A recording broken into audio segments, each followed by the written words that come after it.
ஹல்லேலூயா. சங்கீதம் 148. ஹல்லேலூயா. வானங்களில் உள்ளவைகளே கர்த்தரை துதியுங்கள், உன்னதங்களில் அவரை துதியுங்கள். அவருடைய தூதர்களே நீங்கள் யாவரும் அவரை துதியுங்கள், அவருடைய சேனைகளே நீங்கள் யாவரும் அவரை துதியுங்கள். சூரிய சந்திரரே அவரை துதியுங்கள், பிரகாசம் உள்ள சகல நட்சத்திரங்களே அவரை துதியுங்கள். வானாதி வானங்களே அவரை துதியுங்கள், ஆகாய மண்டலத்தின் மேலுள்ள தண்ணீர்களே அவரை துதியுங்கள். அவைகள் கர்த்தரின் நாமத்தை துதிக்க கடவுது. அவர் கட்டளையிட அவைகள் சிருஷ்டிக்கப்பட்டது. அவர் அவைகளை என்றென்றைக்கும் உள்ள சதாகாலங்களிலும் நிலைக்கும்படி செய்தார். மாறாத பிரமாணத்தை அவைகளுக்கு நியமித்தார்.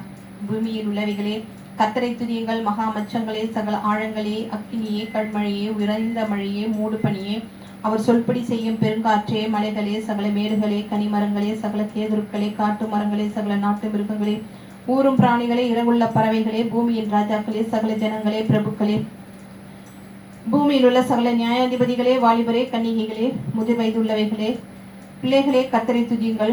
அவர் கர்த்தரின் நாமத்தை துதிக்க கடவர்கள். அவருடைய நாமம் மாத்திரம் உயர்ந்தது, அவருடைய மகிமை பூமிக்கும் வானத்திற்கும் மேலானது. அவர் தம்முடைய பரிசுத்தவான்கள் யாவருக்கும் தம்மை சேர்ந்த ஜனமாகிய இஸ்ரவேல் புத்திரருக்கு கொண்டாட்டமாக தம்முடைய ஜனத்திற்கு ஒரு கொம்பை உயர்த்தினார். ஹல்லேலூயா. ஹல்லேலூயா. அப்ப இந்த அதிகாரத்துல நம்ம பார்க்கும் பொழுது யாரெல்லாம் துதிக்கணும்னு ஆண்டவர் தாவீது ராஜா சொல்லியிருக்கிறாங்க. எல்லாமே அவர் படைத்த எல்லா படைப்புகளும் ஆண்டவரை துதிக்க வேண்டும் என்று சொல்லி இருக்கிறது நம்ம பார்ப்போம். ஹல்லேலூயா. அப்போ துதின்னு சொல்றதுதான் நம்மளுடைய பிரதான ஒரு செய்கையாக இருக்கிறது. நம்மளுடைய படைத்ததுடைய நோக்கம் என்னவாக இருக்கிறது?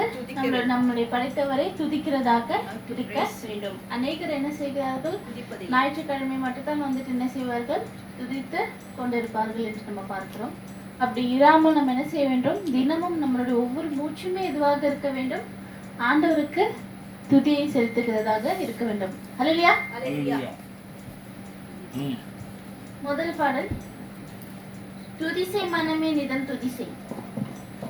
துதிசை மனமே நிதம் துதிசை, துதிசை மட்டும் நடத்தின உன் தேவனை, இன்றும் என்றும் நன்றி நிறைந்த மனதோடு, இன்றும் என்றும் நன்றி நிறைந்த மனதோடு, துதிசை மனமே நிதம் துதிசை, துதிசை மட்டும் நடத்தின உன் தேவனை, இன்றும் என்றும் நன்றி நிறைந்த மனதோடு, இன்றும் என்றும் நன்றி நிறைந்த மனதோடு, முன்காலம் எல்லாம் உன்னை தன் கரமதில் ஏந்தி, முந்திய நன்மைகள் யாவையும் உனக்கு அளித்தாரே, வேண்டிய நன்மைகள் யாவும் நமக்கு அளித்தாரே. துதிசை மனமே தினம் துதிசை, துதிசை இம்மட்டும் நடத்தின உன் தேவனை, இன்றும் என்றும் நன்றி நிறைந்த மனதோடு, என்றும் என்றும் நன்றி நிறைந்த மனதோடு, எங்கிடும் வழியில் பாடுதல் பலனிருந்த போது, எங்கிடும் வழியில் பாடுதல் பலனிருந்த போது, ஏகபரன் காவலனாயிருந்தாரே, ஏகபரன் காவலனாயிருந்தாரே. துதிசை, துதிசை மனமே நிதம் துதிசை, இம்மட்டும் நடத்தின உன் தேவனை, இன்றும் என்றும் நன்றி நிறைந்த மனதோடு, இன்றும் என்றும் நன்றி நிறைந்த மனதோடு. சோதனை மேகம் என்னை சூழ்ந்தாலும், சோதனை மனமோ மேகம் உன்னை சூழ்ந்தாலும், சேதமுறாமல் மோற்றிலும் காக்க வல்லோரே, சேதமராமல் முற்றிலும் காக்க வல்லோரே. துதிசை மனமே நிதம் துதிசை, இம்மட்டும் நடத்தின உன் தேவனை இன்றும் என்றும் நன்றி நிறைந்த மனதோடு இன்றும் என்றும் நன்றி நிறைந்த மனதோடு தாய் தந்தை தானும் மேகமாய் உன்னை மறந்தாலும் தாய் தந்தை தானும் மேகமாய் உன்னை மறந்தாலும் தூயரின் கையிலும் சாயலும் உள்ளதை நினைத்து தூயரின் கையில் சாயல் உள்ளதை நினைத்து துதிசை மனமே தினம் துதிசை துதிசை இம்மட்டும் நடத்தின உன் தேவனை இன்றும் என்றும் நன்றி நிறைந்த மனதோடு இன்றும் என்றும் நன்றி நிறைந்த மனதோடு சந்ததம் உன்னை நடத்திடும் சத்திய தேவன் சந்ததம் உன்னை நடத்திடும் சத்திய தேவன் சொந்தம் பாராட்டி உன்னுடன் இருப்பதனாலே சொந்தம் பாராட்டி உன்னுடன் இருப்பதனாலே துதிசை மனமினிடம் துதிசை துதிசை இம்மட்டும் நடத்தின என் தேவனை இன்றும் என்றும் நன்றி நிறைந்த மனதோடு இன்றும் என்றும் நன்றி நிறைந்த மனதோடு. அல்லேலூயா. அடுத்த பாடல் தூய தேவனை துதித்திடுவோம் நேயமாய் நம்மை நடத்தினார். தூய தேவனை துதித்திடுவோம் நேயமாய் நம்மை நடத்தினாரே ஓய புகழுடன் கீதம் பாடி தினம் போற்றியே பணிந்திடுவோம் ஓய புகழுடன் கீதம் பாடி தினம் போற்றியே பணிந்திடுவோம் கடந்திட்ட நாட்களில் அவர் கரங்கள் கனிவுடன் நம்மை அரவணைத்தே கடந்திட்ட நாட்களில் அவர் கரங்கள் கனிவுடன் நம்மை அரவணைத்தே நம் கால்களை கண்மலையிலே நம் கால்களை கண்மலையிலே நிறுத்திய நீதம் நம்மை வழி நடத்தும் தூய தேவனை துதித்திடுவோம் நேயமாய் நம்மை நடத்தினாரே ஓய புகழுடன் கீதம் பாடி தினம் போற்றியே பணிந்திடுவோம் அல்லேலூயா. தூய புகழுடன் கீதம் பாடி தினம் போற்றியே பணிந்திடுவோம் யோர்தானை போல் வந்த துன்பங்களை இயேசுவின் பலம் கொண்டு கடந்து வந்தோம் யோர்தானை போல் வந்த துன்பங்களை இயேசுவின் பலம் கொண்டு கடந்து வந்தோம் அவர் கரத்தை பிடித்துக் கொண்டே இயேசு கரத்தை நாம் பிடித்துக் கொண்டே பரிசுத்த பாதையில் நடந்திடுவோம் தூய தேவனை துதித்திடுவோம் நேயமாய் நம்மை நடத்தினாரே தூய புகழுடன் கீதம் பாடி தினம் போற்றியே பணிந்திடுவோம் கழுகுக்கு சமமாய் நம் வயது திரும்பவும் வார வயதாகும் கழுகுக்கு சமமாய் நம் வயது திரும்பவும் வார வயதாகும் புது நன்மையால் புது பலத்தால் புது பலையால் புது பலத்தால் நிரப்பிய நம் வாயும் திருப்தியாகும் தூய தேவனை துதித்திடுவோம் தேவனை துதித்திடுவோம் நீயமாய் நம்மை நடத்தினாரே தூய புகழுடன் கீதம் பாடி தினம் போற்றியே பணிந்திடுவோம். ஹல்லேலூயா. ஹல்லேலூயா. அல்லேலூயா. நம் கண்களை மூடி ஜெபிக்கலாம். எங்களை நேசித்து வழி நடத்தும் பரிசுத்தமுள்ள நல்ல தகப்பனே, தந்த இந்த அருமையான நாளுக்காக நேரத்துக்காக நன்றி எடுத்துக்கிறோம். மதத்தின் ஆண்டவரே, முதலாம் ஆண்டவரே, அல்லேலூயா அப்பா. ஆண்டவரே, ஞாயிற்றுக்கிழமைகளை கொண்டு வந்து இந்த கிருபைக்காக மக்கள் நன்றி செலுத்துகிறோம். மதத்தின் 5ஆம் நாளில் நீர் காத்து கிருபைக்காக மக்கள் நன்றி செலுத்துகிறோம். கிட்டத்தட்ட 9 மாதங்களையும் கடந்து 10ஆம் மாதத்திலே ஆண்டவரே அப்பா இந்த சமூகத்தில் வந்து நிற்கிறோம். ஆண்டவரே, எல்லாம் சுத்த கிருபை இல்லாமல் வேறு ஒன்றுமில்லை தகப்பனே. நிற்பதும் நிர்மூலமாகாமல் இருப்பதும் சுத்த கிருபையாக இருப்பதற்காக மக்கள் நன்றி செலுத்துகிறோம். நீர் பாராட்டின எல்லா நன்மைகளுக்காக மக்கள் நன்றி செலுத்துகிறோம்.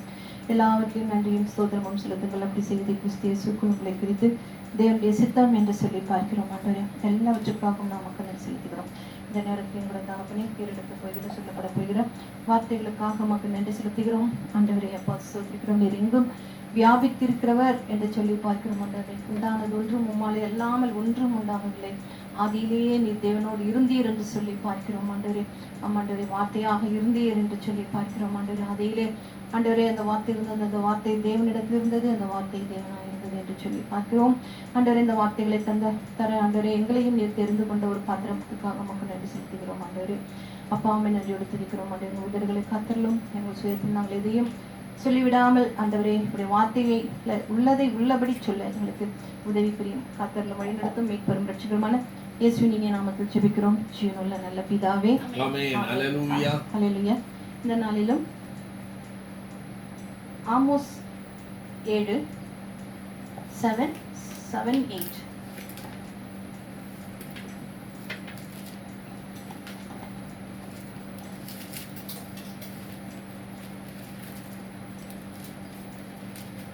Amos?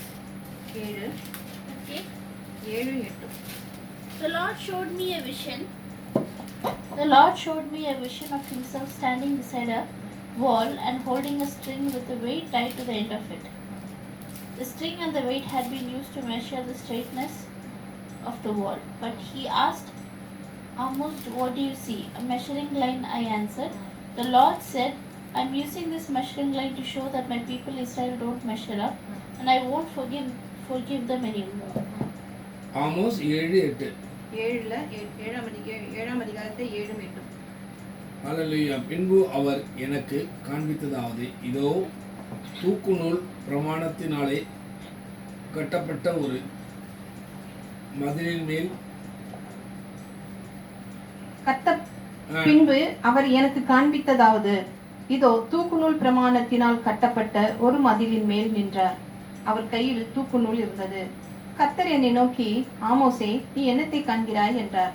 தூக்கு நூலை காண்கிறேன் என்றேன். அப்பொழுது ஆண்டவர், இதோ இஸ்ரவேல் என்னும் என் ஜனத்தின் நடுவே தூக்கு நூலை விடுவேன், இனி அவர்களை மன்னிக்க மாட்டேன் என்று சொல்கிற காரியங்களை நாம் பார்க்கிறோம்.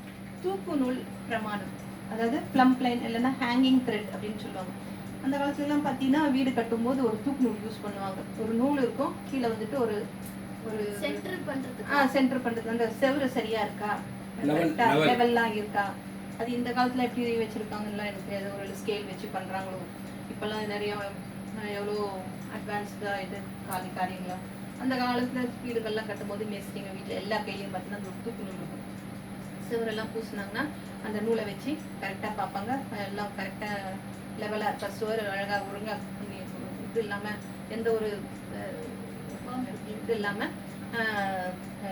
குறைகள் எல்லாம் எதுவும் இல்லாம கரெக்டா இருக்கான்னு பார்ப்பதற்காக அந்த காலத்துல என்ன செய்வாங்க, தூக்கு நூலை பயன்படுத்துவார்கள் என்று சொல்லி பார்க்கிறோம்.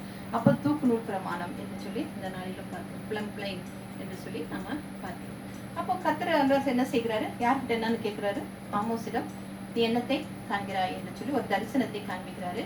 காண்பிச்சுட்டு ஆமோஸ் கிட்ட கேட்கிறாரு, என்னத்தை நீ காண்கிறாய் அப்படின்னு சொல்லி. அதாவது ஒரு பெரிய மதில் சுவர் இருக்கு, ஒரு பிரம்மாண்டமான சுவர் இருக்கு. அது மேல யார் நிக்கிறா, அது கர்த்தராகிய ஆண்டவர் கைது பைபிள் வச்சுக்கோ. கர்த்தராகிய ஆண்டவர் என்ன செய்கிறார், நின்று கொண்டிருக்கிறார் என்று சொல்லி பார்க்கிறோம்.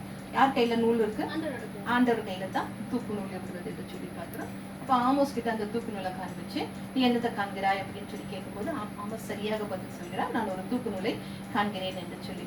அப்போ இந்த மதில் சுவர் தூக்கு நூலின் பிரமாணத்தின்படி, அப்போ அவர் காண்பிக்கிற அந்த சுவர் எதன்படி கட்டப்பட்டதுன்னு சொல்லி பார்க்கணும்னா அந்த தூக்கு நூலின் பிரமாணத்தின்படியாக கட்டப்பட்ட ஒரு மதில் சுவராக இருக்கிறது என்று சொல்லி பார்க்கிறோம். இந்த 7ஆம் 8ஆம் வசனத்துல நாம என்ன அடங்கி இருக்கிறது அப்படின்னு நம்ம ஆராய்ஞ்சு பார்த்தோம்னா ஒரு பிரம்மாண்டமான சுவர் இருக்குது. சாதாரணமான ஒரு சுவர் இல்லை, ஒரு பிரம்மாண்டமான சுவர். அதன் மேல கர்த்தர் நின்றுட்டு இருக்கிறார். ஆமோஸை பார்த்து கேட்கிறார். அப்போ சுவர் இருக்கு, நூல் இருக்கு, ஆண்டவர் இருக்கிறாரு, ஆமோஸை பார்க்கிறாரு. இந்த 4 காரியங்கள் நடக்குது. இப்போ நாம வந்துட்டு நூல் அப்படின்னா என்னன்னு சொல்லி நம்ம பார்க்கலாம், மதில் அப்படின்னா என்னன்னு சொல்லி நம்ம பார்க்கலாம். இது ரெண்டையும் நம்ம புரிஞ்சுக்கிட்டோம்னா இந்த வாக்கியத்துல இதனுடைய இந்த வசனத்துல சொல்லப்பட்டதனுடைய அர்த்தம் என்ன அப்படிங்கறது என்ன செய்ய முடியும், நம்மளால புரிந்து கொள்ள முடியும். அப்போ சொன்னது போல கர்த்தர் ஆமோஸ் கிட்ட என்னத்தை நீ காண்கிறாய் அப்படின்னு சொல்லி கேட்கிறாரு. அப்போ தூக்கு நூலை பார்க்கிறேன் அப்படின்னு. இப்போ நம்ம நூலுன்னு சொல்லும் போது நிறைய மீனிங் இருக்கு இல்லையா. நம்ம இதுல தேடி பார்க்கும்போது, டிக்ஷனரியில தேடி பார்க்கும்போது, புஸ்தகத்துக்கு கூட என்னன்னு சொல்லுவாங்க, நூலுன்னு தான் சொல்லுவாங்க. புஸ்தகத்துக்கு நூலுன்னு சொல்லுவாங்க. அப்புறம் வந்துட்டு அதாவது நூல் இல்ல, பருத்தி இலை, பருத்தி இலையை கூட என்னன்னு சொல்லுவாங்க, நூல் அப்படின்னு சொல்லி. பருத்தி இலையில இருந்து தான் பஞ்சுலாம் எடுப்பாங்க, அதுல இருந்து ஒரு மாதிரி நூல் திரிப்பாங்க. அப்ப அது வந்து நூலுன்னு சொல்றோம். அப்புறம் அதுல தான் துணியெல்லாம் நெய்வாங்க. பருத்தி நூல் தான் என்ன செய்வாங்க, துணியெல்லாம் நெய்கிற காரியங்கள். அப்புறம் புஸ்தகங்களை வந்து நூலுன்னு சொல்றது. அப்புறம் ஆலோசனை சொல்றாங்க பத்தியா, ஆலோசனை. அந்த ஆலோசனைக்கு கூட என்னன்னு சொல்லுவாங்க, நூல் அப்படின்னு சொல்லி. அப்படி இது போல நிறைய என்ன இருக்குது, அர்த்தங்கள் காணப்படுகிறதாக இருக்கிறது என்று சொல்லி நாம பாக்குறோம். ஆனா வேதத்தின் அடிப்படையில நூல் அப்படின்பதற்கு என்ன அர்த்தம், இது வந்து உலக பிரகாரமா நூல்னா என்னன்றது நம்ம வேதத்தின் அடிப்படையில நாம பார்க்கும்போது ஏசாயா 28:17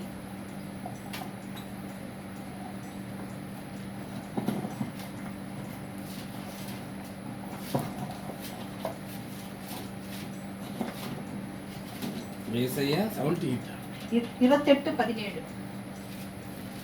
Justice and fairness will be the measuring lines that help me build. அதான் அது வந்தது பார்க்க போறோம். அந்த ஃபர்ஸ்ட் ஏ மட்டும் படிச்சா போதும். நான் நியாயத்தையும்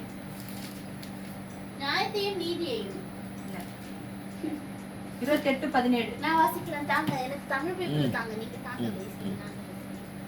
நான் நியாயத்தை நூலும் நீதியை தூக்கு நூலுமாக வைப்பேன் என்று சொல்லி சொல்கிறதை நாம் பார்க்கிறோம். அவர் என்ன சொல்றாரு, நூலுக்கு என்னன்னு சொல்றாரு, நியாயம்னு சொல்றாரு. தூக்கு நூலுக்கு என்னன்னு சொல்றாரு, நீதி அப்படின்னு ஒரு பொருளை கொடுக்கறத நாம பார்க்கிறோம். இதன் அடிப்படையில தான் அவர் என்ன செய்கிறாரு, ஆமோஸுக்கு காண்பிக்கப்பட்ட தரிசனத்தை காண்பிக்கிறார் என்று சொல்லி நாம பார்க்கிறோம். அப்ப நீதி நூலுக்கு என்னன்னு சொல்றாரு, நியாயம்னு சொல்றாரு. அப்ப இந்த நூலுக்கு வந்துட்டு நியாயம்னு சொல்றாரு. தூக்கு நூலுக்கு என்னன்னு சொல்றாரு, நீதி அப்படின்னு சொல்லி சொல்கிறத நாம பார்க்கிறோம். அப்போ இதை வச்சுதான் அவர் என்ன செய்யறாரு, இந்த நீதியையும் நியாயத்தையும் வைத்துதான் அவர் என்ன செய்கிறவராக இருக்கிறார், அந்த மதில் சுவரை அளந்து கொண்டிருக்கிறார் என்று சொல்லி பார்க்கிறோம். உபாகமம் 16:20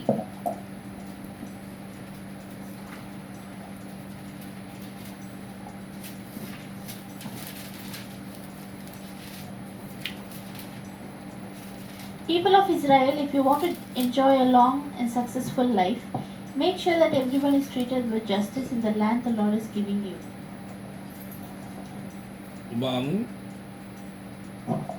16:20 நீ பிழைத்து உன் தேவனாகிய கர்த்தர் உனக்கு கொடுக்கும் தேசத்தை சுதந்திரித்துக் கொள்ளும்படிக்கு நீதியையே பின்பற்றுவாயாக அப்படின்னு சொல்லி அவர் என்ன சொல்கிறாரு, யார்கிட்ட சொல்றாரு, மோசே கிட்ட சொல்கிறத நாம பாக்குறோம் இல்லையா. அப்ப அவர் என்ன சொல்றாரு, நீ பிழைத்து உன் தேவனாகிய கர்த்தர் நீங்க என்ன செய்றாரு, உங்களுக்கு கொடுக்கும் என்ன தேசம், கானான் தேசத்தை கொடுக்கிறார் இஸ்ரவேலருக்கு. அந்த கானான் தேசத்தை நீங்க என்ன செய்ய வேண்டும், சுதந்திரித்துக் கொள்ளும்படிக்கு எதை மாத்திரம் நீங்க பின்பற்றணும், நீதியை மட்டுமே நீங்கள் பின்பற்ற வேண்டும். நீதினு சொல்லும்போது நான் என்ன சொன்னேன், தூக்கு நூல் என்று சொல்லி, நீதிக்கு தான் என்ன சொன்னேன், தூக்கு நூல் என்று சொல்லி நான் சொன்னேன் இல்லையா. அப்போ அதாவது ஆல் டுகெதர் ஜஸ்டிஸ், இங்கிலீஷ்ல என்னன்னு சொல்லுவாங்கன்னா ஆல் டுகெதர் ஜஸ்டிஸ் சொல்லுவாங்க. வேறொரு வெர்ஷன்ல பார்த்தோம்னா ஜஸ்டிஸ் அலோன், வெறும் நீதி மட்டும்தான் என்று சொல்லி ஆண்டவர் அழகாக குறிப்பிட்டிருக்கிறாரு என்று சொல்லி பார்த்தோம். அப்போ நீதி தரம் புரண்டு போகும்போது தான் என்ன செய்கிறாரு, ஆண்டவர் தூக்கு நூலாகிய நீதி ஆண்டவர் எடுத்துக்கொண்டு வருகிறார் என்று சொல்லி நம்ம பார்க்கிறோம். அந்த நீதி சொல்கிற அந்த நீதியை பின்பற்றாமல் நம்ம தடம் புரண்டு போகும்போது அவர் அந்த தூக்கு நூலை எடுத்துக்கொண்டு வருகிறார் என்று சொல்லி பார்க்கிறோம். அநியாயம் தேசத்துல நடக்கும் போது என்ன செய்கிறாரு, ஒரு தேசத்திலேயோ ஒரு சபையிலேயோ ஒரு குடும்பத்திலேயோ எந்த ஒரு இடத்துலயே நடக்கும்போது அவர் என்ன செய்கிறவராக இருக்கிறார்? தூக்கு நூலை கொண்டு வந்து அதை அளந்து பார்க்கிறவராக இருக்கிறார் என்று சொல்லி பார்க்கிறோம். இப்ப நீதி என்றால் என்ன, நியாயம் என்றால் என்ன என்று சொல்லி நம்ம பார்க்கலாம். நம்ம பார்க்கிற, படிக்கிற, கையில வைத்திருக்கிற இந்த வேத புஸ்தகம் தான் நமக்கு எதா இருக்கிறது? நீதி, நியாய பிரமாணம் என்று நம்ம சொல்கிறோம். இந்த நியாய பிரமாணத்துக்கு நம்ம கீழ்ப்படியும் போதுதான் அது தேவனுடைய பார்வையில என்னவாக எண்ணப்படுகிறது? நீதியாக எண்ணப்படுகிறது என்று சொல்லி பார்க்கிறோம். அப்ப தேவனாகிய கர்த்தர் என்ன செய்கிறாரு? இஸ்ரவேல் ஜனத்தை வந்து எகிப்தின் அடிமைத்தனத்துல இருந்து என்ன செய்கிறாரு? மீட்டு கொண்டு வரும்போது வனாந்திரத்துல என்ன செய்யறாங்க? அவங்க எல்லா இடமும் அலைஞ்சு திரிந்து கடைசி எங்க வராங்க? சீனாய் மலையோட அடிவாரத்துக்கு வராங்க. அடிவாரத்துக்கு அவங்க வந்து அடிவாரத்துக்கு வராங்க. அப்ப யாத்ராகமம் 3ஆம் அதிகாரத்தை நம்ம கூர்ந்து அந்த ஃபுல்லா அதை படிக்கும் போது மோசே என்ன செய்யறாரு? சீனாய் மலையின் அடிவாரத்துல என்ன செய்யறாரு? ஆடு மேய்ச்சிக்கிட்டு இருக்கிறாரு. அப்போ அங்கதான் என்ன செய்யறாரு? எரிகிற முட்செடி அவரு பார்க்கிறவராக இருக்கிறார். அந்த இடத்துல ஆண்டவர் அவர் வந்து மோசைக்கு காட்சி கொடுக்கிறவராக இருக்கிறார். அப்போ ஆண்டவர் என்ன சொல்றாரு? நீ இஸ்ரவேல் ஜனத்தை எல்லாரும் என்ன செய்யற? அந்த எகிப்தியரின் கையில இருந்து நீ விடுவித்து நீ என்ன செய்ய வேண்டும்? இந்த மலைக்கு அவங்கள மறுபடியும் நீ என்ன செய்ய வேண்டும்? கொண்டுட்டு வர வேண்டும் அப்படின்னு சொல்லி என்ன செய்கிறாரு? நீ இந்த இடத்துக்கு நீ அவங்களை அழைத்து கொண்டு வருவாய் என்று சொல்லி அவர் சொல்கிறத பார்க்கிறோம். இங்க வந்து நீங்க என்ன செய்ய வேண்டும்? என்னுடைய நாமத்தை வந்து நீங்க என்ன செய்ய வேண்டும்? தொழுது கொள்ள வேண்டும். இதுதான் உங்களுக்கு அடையாளமாக இருக்கும் அப்படின்னு சொல்லி இப்போ அவர் சொல்லும் போது அந்த மலை அடிவாரத்துல எல்லாம் என்ன செய்யறாங்க? ஜனங்கள் எல்லாம் குடியிருக்கிறார்கள் என்று சொல்லி பார்க்கிறோம். அப்போ மோசே என்ன செய்யறாரு? மேல போய் என்ன செய்கிறாரு? சீனாய் மலையின் குடிமுடியில அந்த அக்னிமயமான பிரமாணங்களை என்ன செய்கிறார்? பெற்றுக்கொண்டு வருகிறார் என்று சொல்லி நம்ம பார்க்கிறோம். இந்த நியாய பிரமாண புஸ்தகத்திற்கு நாம கீழ்ப்படி போதுதான் தேவனுடைய பார்வையில அது நீதியாக இருக்கிறது. அவர் நியாயப்பிரம் 10 கற்பனைகளை பெற்றுக்கொண்டு வருகிறார். அதுக்கு நம்ம கீழ்ப்படியும் போது அது நமக்கு நீதியாக கருதப்படுகிறது என்று சொல்லி பார்க்கிறோம். அப்போ நீதி என்னும் தூக்கு நூலை ஆண்டவர் வைத்துக் கொண்டு மதில் மேல் நிற்கிறார் என்று நாம பார்க்கிறோம். அப்போ ஒரு மதில் சுவர் கட்டப்பட்டிருக்குதுன்னு வச்சுக்கோ. அந்த சுவர் எதனுடைய அடிப்படையில கட்டப்பட்டிருக்கும்? எதனுடைய அடிப்படையில கட்டப்படுகிறது அப்படின்னு சொல்லி பார்த்தோம்னா நியாய பிரமாணத்தின்படி ஒரு சும்மா சாதாரணமா உலக பிரகாரமா எடுத்தோம்னா ஒரு மதில் சுவர் கட்டுறாங்க அப்படின்னா அதுக்கு எல்லாம் கரெக்டானபடி கட்டப்பட்டிருக்க வேண்டும் இல்லையா? மண் கலவை எல்லாமே சரியான விகிதத்துல என்ன செய்யப்பட்டிருக்க வேண்டும்? கலந்து ஒரு மதில் சுவர் கட்டப்பட்டிருக்க வேண்டும். எல்லாமே கொஞ்சம் குறைவாகவும் கொஞ்சம் என்ன செய்ய வேண்டும்? மண் அதிகமா போட்டு சிமெண்ட்டை கம்மியா போட்டு கலப்படமா பண்ணோம்னா அந்த மதில் சுவர் என்ன பண்ணுறதா இருக்கும்? அது ஒரு பெரிய கட்டிடமாக இருந்தாலும் சரி, எதுவாக இருந்தாலும் ஒரு காற்று அடித்தாலோ ஒரு இது அடித்தாலோ அது அடித்தளம் தாங்க முடியாமல் அந்த சுவர்கள் தாங்க முடியாமல் அந்த கட்டிடம் என்ன செய்வதாக இருக்கும்? இடிந்து விழுகிறதாக இருக்கும் என்று சொல்லி நம்ம பார்க்கிறோம். அப்போ ஒரு மதில் சுவர் எதன்படியாக இப்போ நமக்கு நம்முடைய வாழ்க்கை மதில் சுவர்னு சொல்லும்போது இப்போ நம்முடைய வாழ்க்கை எடுத்துக்கலாம். நம்முடைய வாழ்க்கை எப்படி வேத பிரமாணத்தின்படி கட்டப்பட்டதாக நம்முடைய வாழ்க்கை கட்டப்பட்டதாக இருக்க வேண்டும் என்று சொல்லி நாம பார்க்கிறோம். அப்போ இந்த தூக்கு நூல் பிரமாணத்தை அடிப்படையாக கொண்டு கட்டப்பட்ட தேசம் தான் எந்த தேசம்? இஸ்ரேல் தேசம் என்று சொல்லி நாம பார்க்கிறோம். அப்போ கர்த்தர் சீனாய் மலையில இந்த அக்னிமயமான பிரமாணங்களை கொடுத்து என்ன செய்கிறார்? இந்த தேசத்தை உருவாக்குகிறார் என்று சொல்லி நம்ம பார்க்கிறோம். 70 பேராக என்ன செய்யறாங்க? எகிப்துக்கு புறப்பட்டு போறாங்க. எல்லாம் இந்த மோசையுடைய காரியம் முடிந்து அப்ரகாம் முடிந்து அப்ரகாமுக்கு அப்புறம் யாக்கோப்புக்கு அப்புறம் யோசேப்பு வந்து இவருடைய காரியங்கள் எல்லாம் வரும்போது அந்த யாக்கோப்ல பார்க்கும்போது யாத்ராகமத்துல பார்க்கும்போது 70 பேருன்னு இருக்கும். அதே அப்போஸ்தலர் அதிகாரத்துல நமக்கு பார்க்கும்போது 75 பேர் சொல்லி போடப்பட்டிருக்கிறது என்று சொல்லி நம்ம பார்க்கிறோம். அப்ப 70 பேராக என்ன செய்கிறார்கள்? புறப்பட்டு எங்க போறாங்க? எகிப்துக்கு போகிறார்கள் என்று சொல்லி பார்க்கிறோம். அப்போ ஒரு தேசமாக அந்த 70 பேரும் என்ன செய்யறாங்க? அவ்வளவு பேரை வந்து நடத்தி கொண்டு வந்தவங்க கர்த்தருடைய பார்வைக்கு என்ன செய்கிறவர்களாக இருக்கிறார்கள்? பொல்லாங்கு செய்கிறவர்களாக இருக்கிறார்கள் என்று சொல்லி பார்க்கிறோம். அப்ப அதுல இருந்து அவருக்கு தேர்ந்தெடுத்து கொண்டு வந்தவர்கள் 70 பேராக இருக்கிறார்கள். அந்த 70 பேரை கொண்டு ஒரு தேசம் கட்டப்பட்டிருக்கிறது. அந்த ஒரு சுவரை தான் ஆண்டவர் இங்க காண்பிக்கிறவராக இருக்கிறார். அந்த மதிலின் மேல் நின்று அந்த சுவர் அந்த 70 பேர் அந்த இஸ்ரவேலரை காண்பிக்கிறவராக இருக்கிறார் என்று சொல்லி பார்க்கிறோம். அப்போ இந்த மதிலின் அஸ்திபாரம் நியாய பிரமாணத்தினால் கர்த்தருடைய வார்த்தையை கொண்டு என்னப்பட்டிருக்குது? ஒரு கட்டப்பட்ட தேசமாக இருக்கிறது என்று சொல்லி பார்க்கிறோம். அப்போ இப்ப எல்லாருடைய தேசத்தையும் பார்க்கும்போது ஒரு கான்ஸ்டிடியூஷன் இருக்கும், அதாவது அரசியல் சாசனம் இருக்கும், ஒரு ரூல்ஸ் அண்ட் ரெகுலேஷன்ஸ் இருக்கும். இந்த தேசம்னா இதுல இதுதான் ரூல்ஸ், இதுக்கு கீழ்ப்படிஞ்சு நாம நடக்கணும். அரசியலுக்கு உங்களுடைய தலைமைக்கு நம்ம என்ன செய்ய வேண்டும்? நம்ம கட்டுப்பட்டு நடக்க வேண்டும். ஆனா இதே இஸ்ரேல் தேசத்துக்கு அரசியல் சாசனம்ங்கிறது எதுவுமே கிடையாது. வேதம் மட்டும்தான் அந்த காலத்துல என்னவா இருந்தது? அரசியல் சாசனமாக இருந்தது. அந்த வேதத்தை கொண்டுதான் அவங்க அதற்கு கீழ்ப்படிந்து அவர்கள் நடக்க வேண்டும் என்று இருந்தது என்று சொல்லி நம்ம பார்க்கிறோம். அந்த அரசியல் சாசனம் எதுனா தேவனுடைய வார்த்தை மட்டும்தான். இப்ப இந்த ஊர்ல ஒரு இந்த ஷேக் ஒரு இது போடுறாருன்னு வச்சுக்கோ, ஒரு ரூல் போடுறாருன்னு வச்சுக்கோ, உடனே நம்மள என்ன செய்யறோம், அதுக்கு கீழ்ப்படிவோம். இதே நம்ம வேதத்துல இருக்கிற ஒரு வார்த்தைக்கு கீழ்ப்படிவோமா?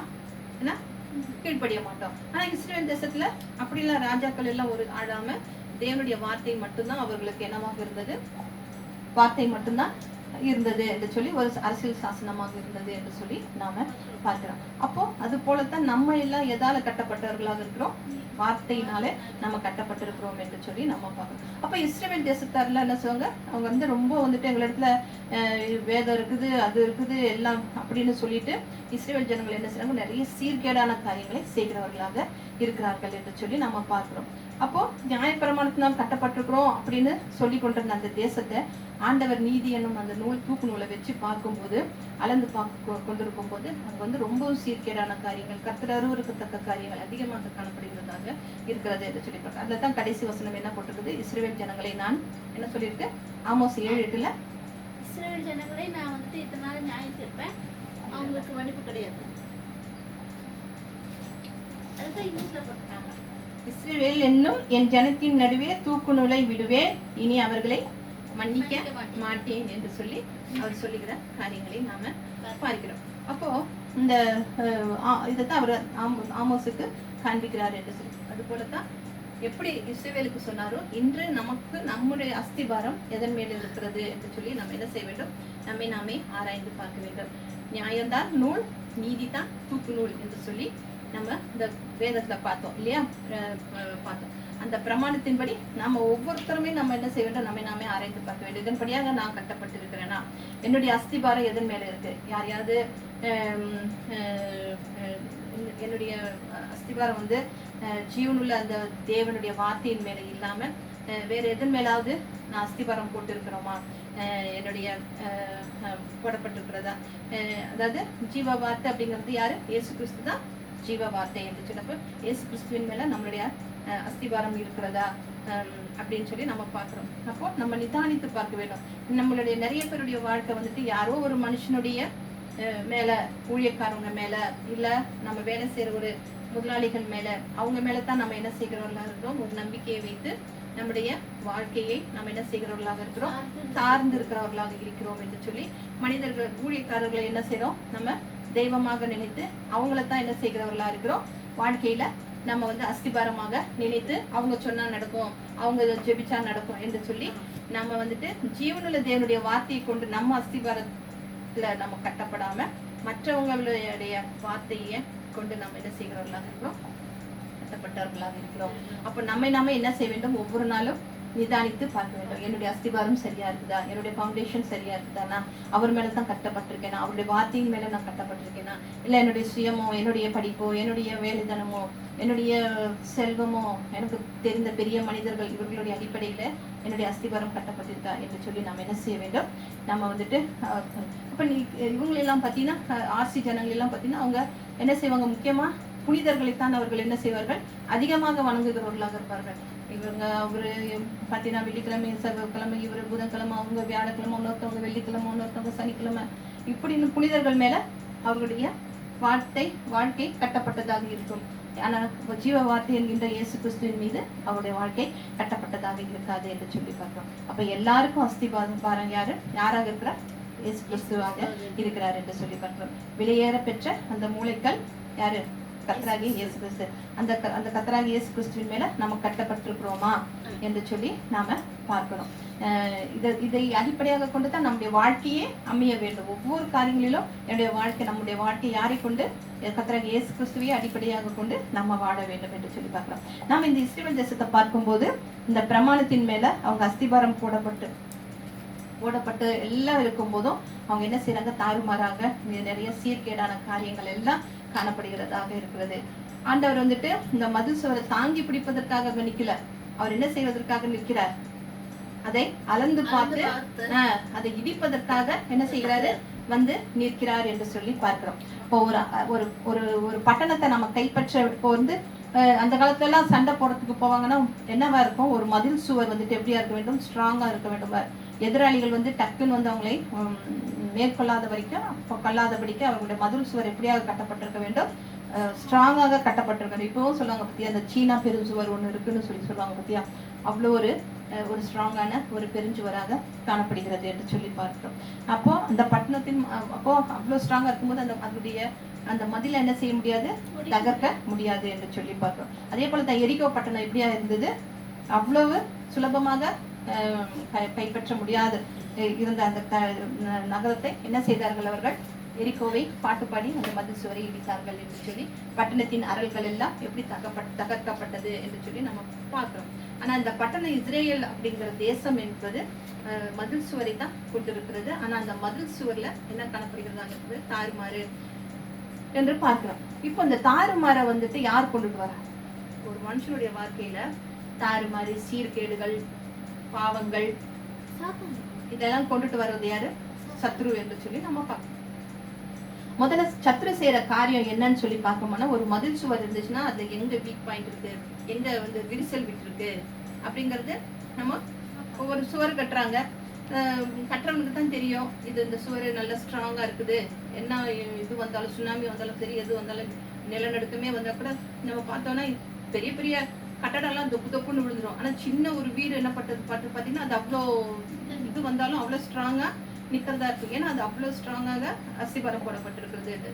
அப்போ இது வந்துட்டு இந்த மதில் சுவர்ல என்ன, இந்த மதில் கட்டப்பட்ட மதில் சுவர்ல என்ன எங்கேயாவது கிராக் இருக்கா அப்படிங்கறத பார்ப்பது போல இந்த சத்ரு என்ன செய்யும், நம்மளுடைய மதில் சுவர் எங்க வீக்கா இருக்கு, நம்மளுடைய வாழ்க்கையில எங்க வீக்கா இருக்கு, அப்போ அதுல வந்துட்டு என்ன சீர்கேடு இருக்கு, என்ன பிளவு இருக்கு அப்படிங்கறதெல்லாம் அது என்ன செய்யுது, எல்லாவற்றையுமே அது இவங்க வாழ்க்கை எங்க கோணலா இருக்கு, எங்க மாறுபட்டு இருக்குது அப்படிங்கறதெல்லாம் ஆராய்ந்து பார்த்து என்ன செய்கிறதாக இருக்கிறது. அது வந்துட்டு இந்த மதில தகர்ப்பதற்கு ஒரு வீக் பாயிண்ட் எங்க அப்படின்னு அது என்ன செய்கிறது, சத்ரு கண்டுபிடிச்சு நம்மளுடைய வாழ்க்கையில நுழைந்து அந்த பாவங்களை இன்னும் அதிகமாக நம்ம செய்ய சொல்லி தூண்டி நம்முடைய மதில் சுவரை அது நம்ம இடிப்பதற்கு நாமளே என்ன செய்கிறவர்களா இருக்கிறோம், காரணமாக இருக்கிறோம் என்று சொல்லி நாம பார்க்கிறோம். இப்ப நம்ம பொதுவா ஒரு வீட்டுக்கு போறோம்னு வச்சுக்கோம், வீட்டுக்குள்ள போகும்போதே அந்த வீட்டுக்கு உள்ளுக்குள்ள என்டர் ஆகும் போது ஒரு கிளாக் மாட்டி, இப்ப அந்த கிளாக் மாட்டி இருக்கு, டக்குன்னு பார்க்கும் போதே என்ன வந்து இந்த கிளாக் 7 கூட அவளை அப்படியே நிக்குது. அப்ப அதை பார்க்கும்போது நமக்கு தெரியும் இது ஒரு இதுதான் இருக்குது, என்ன இந்த வீட்டு இருக்குது. இப்போ இந்த சோர்ல மாட்டி இருக்கிற இந்த ஃப்ரேம் வந்துட்டு கொஞ்சம் அப்படி சரிஞ்சுக்கிட்டு இருந்தா டக்குன்னு நம்ம பார்வை எங்க போகும், கொஞ்சம் சரிஞ்சுட்டு இருக்கேன், கரெக்டா இருக்கிறத பார்க்காது, எதை பார்க்கும், கொஞ்சம் தவறா இருக்கிறத தான் நம்ம என்ன செய்கிறவங்களா இருக்கோம், உன்னிப்பா பார்ப்போம் இருக்கோம். அது போலதான் சத்ரு என்ன செய்யும், நம்மளுடைய வீக்னஸ் எங்க இருக்கு அப்படிங்கறத அது காண்கிறதாக இருக்கிறது என்று சொல்லி நம்ம பார்க்கிறோம். அப்போ சீர்கேடுகள் அப்படின்றது நம்ம பார்க்க வேண்டுமானா நம்ம ஒவ்வொரு நாளும் வேதத்தை வாசிக்கும் போது நம்ம என்ன செய்ய வேண்டும், நம்மை நாமே ஆராய்ந்து பார்க்க வேண்டும். என்னிடத்துல என்ன குறை இருக்கிறது, என்னிடத்துல இன்னைக்கு நான் என்ன பாவம் செஞ்சேன், என்ன ஒரு கர்த்தருக்கு விருப்பம் இல்லாத ஒரு காரியத்தை நான் செய்தேன் என்று சொல்லி நாம அடிப்படையில நம்ம அதை ஆராய்ந்து பார்க்க வேண்டும் என்று சொல்லி நாம பார்க்கணும். அப்போ இங்க என்று சொல்லி பார்த்து இன்றைக்கும் நிறைய சபைகளில் எல்லாம் என்ன செய்கிறவர்களாக இருக்கிறார்கள், நம்ம என்னத்தான் பாவம் செஞ்சாலும் அவர்கள் என்ன செய்கிறார்கள், கிருபை என்ன செய்கிறதாக இருக்கிறது, எல்லாம் நீங்க பாவம் செஞ்சாலும் கர்த்தர் எல்லாவற்றையும் மன்னிப்பார் என்று சொல்லி நம்மளை வந்துட்டு